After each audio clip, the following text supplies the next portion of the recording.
नमस्कार, मैं हूं आपके साथ अंशिका। खबरों की खबर में आपका स्वागत है। कांग्रेस पार्टी की लीडर अलका लांबा की मुसीबत बढ़ गई है क्योंकि यूपी में उनके खिलाफ मामला दर्ज कर दिया गया। उन पर आरोप है कि उन्होंने प्रधानमंत्री मोदी और यूपी के चीफ मिनिस्टर योगी आदित्यनाथ को नपुंसक कहा है। अब योगी जी के खिलाफ इस तरह के बयान देने का नतीजा क्या हो सकता है, इसी को सोचकर उनका पसीना निकल रहा होगा। गंदी भाषा का प्रयोग करना अलका लांबा की तो ये पुरानी आदत है, लेकिन कांग्रेस पार्टी को क्या हो गया है? यह हर दिन राजनीति के न्यूनतम स्तर पर गिरती जा रही है। भाषा की लक्षण रेखा को तोड़ा जा रहा है। सभ्य और शोभनीय वाद विवाद की तिलांजलि चढ़ा दी गई है। और हैरानी की बात तो यह है कि कांग्रेस के बड़े बड़े अनुभवी लीडर्स मूक दर्शक बने हुए हैं। ऐसा लग रहा है कि कांग्रेस पार्टी धृतराष्ट्र वाली कौरवों की सेना बन गई है, जहां अभद्रता, गाली गलौज की भाषा बोलने वालों को पुरस्कार दिया जाता है। अगर ऐसा नहीं होता तो आम आदमी पार्टी से निकाली गई अलका लांबा को पार्टी से निष्कासित किया जा चुका होता। अलका लांबा दिल्ली के चांदनी चौक विधानसभा क्षेत्र से आम आदमी पार्टी के विधायक भी रह चुकी हैं, लेकिन अब राजनीति में रहते हुए कंट्रोवर्सी में आने के चक्कर में अलका लांबा पर ऐसी गाज गिरी है कि इससे उनका निकलना मुश्किल होता जा रहा है। अलका लांबा को गिरफ्तार करने के लिए सोशल मीडिया पर ट्रेंड चलाया गया क्योंकि उन्होंने अपना पुराना वीडियो शेयर कर कंट्रोवर्सी क्रिएट करने की कोशिश की, या ये कहे कि अपने लिए ही मुश्किल खड़ी कर दी है। उस वीडियो में अलका लांबा पीएम मोदी और सीएम योगी आदित्यनाथ के मुंह पर थूकने की बात कर रही हैं। इतना ही नहीं, अलका लांबा ने पीएम मोदी और सीएम योगी को नपुंसक तक कहा है। इसके साथ एक और वीडियो है जिसमें उन्होंने केंद्रीय मंत्री स्मृति ईरानी को दोगली कहा है। मतलब अलका लांबा ने राहुल गांधी और सोनिया गांधी की नजरों में अपना नंबर बढ़ाने के चक्कर में बहुत बड़ी मुसीबत मोल ले ली है। दरअसल कांग्रेस नेता अलका लांबा ने जो वीडियो शेयर किया है वो अप्रैल 2018 में ही यूट्यूब पर अपलोड किया गया था। उसमें वो प्रधानमंत्री नरेंद्र मोदी और यूपी के मुख्यमंत्री आदित्यनाथ पर आरोप लगा रही हैं कि इन दोनों के राज में बेटियों का बलात्कार हो रहा है। ये दोनों नेता सत्ता के गुरूर में इतना आगे बढ़ गए हैं कि ये सोचते हैं कि उनका कोई कुछ नहीं बिगाड़ सकता।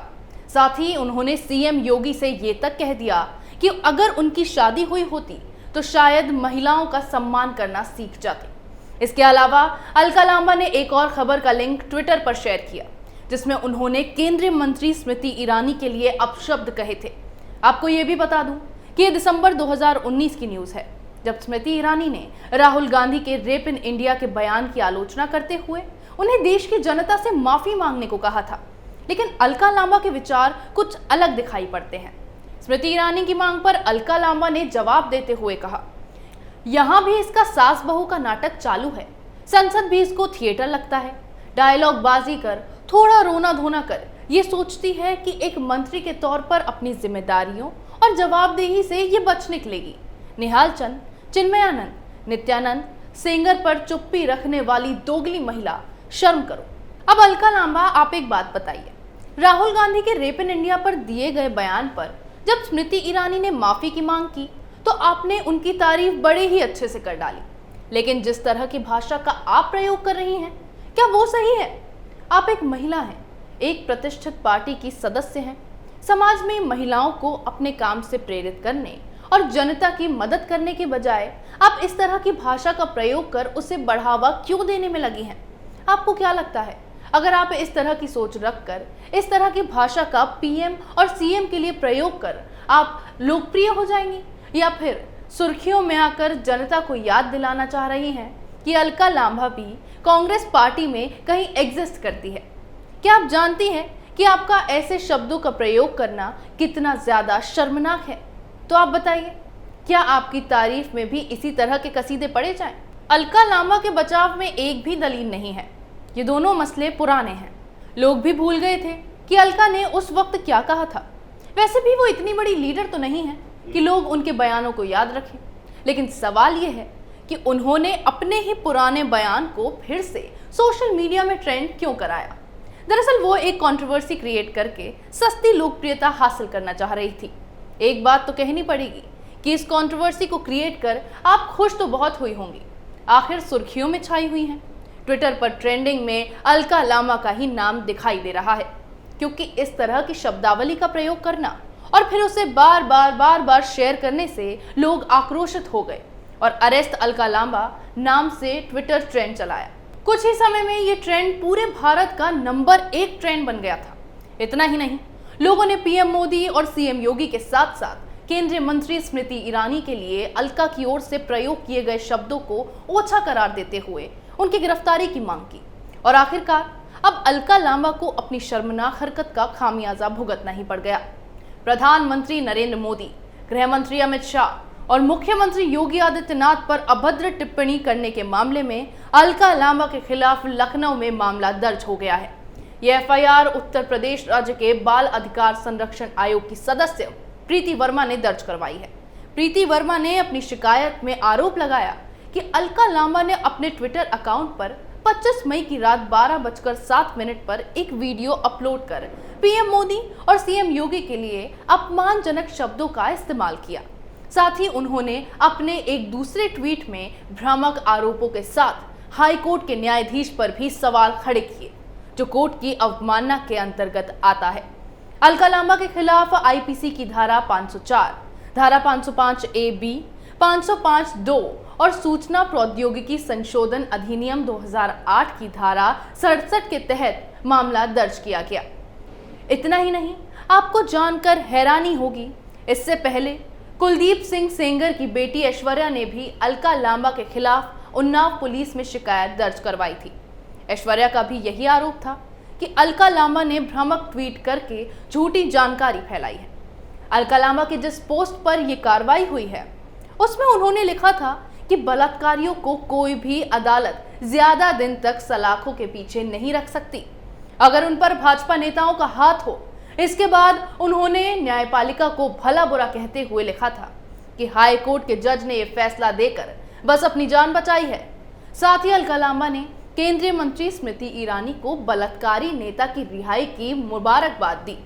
अलका लांबा ने जिसके ट्वीट को आधार बनाकर ये बात कही, उसने तो अपना ट्वीट डिलीट कर दिया।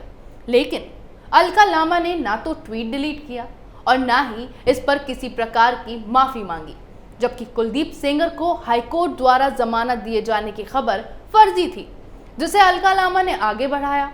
अलका लांबा की इन्हीं हरकतों की वजह से जनता ने इन्हें सबक सिखाया। अपने ही गृह क्षेत्र चांदनी चौक से इस बार जब वो चुनाव लड़ रही थी तो उनका जमानत जब्त हो गया था।